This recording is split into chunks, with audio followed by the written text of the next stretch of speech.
nda mody ve fiditra malakilaky wasy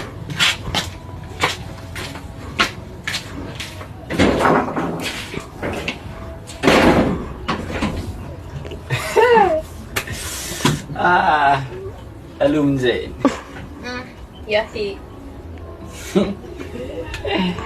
Siapa kau tu?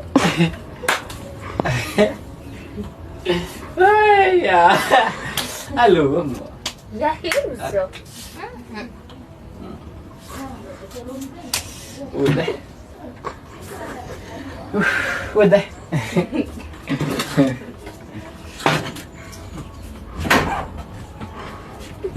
Aia. Andigny vade tolotro feky zalahy. Wah, le kely. Tsy homby rasy raha gidasiny an-tegna to.